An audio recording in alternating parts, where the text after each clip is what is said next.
Mana akalar kechasi 1:30. Shoyatbek hali ham silashda davom etyapti.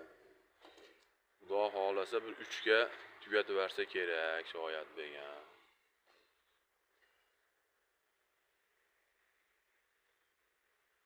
Shoyatbek bitta qarab qo'ying-chi uka.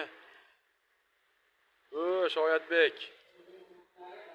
Bo'ldi, qaronmaydi ekan. Akalar, vaqtim yo'q qaragan, aka o'zi tong otib ketadi deyapti.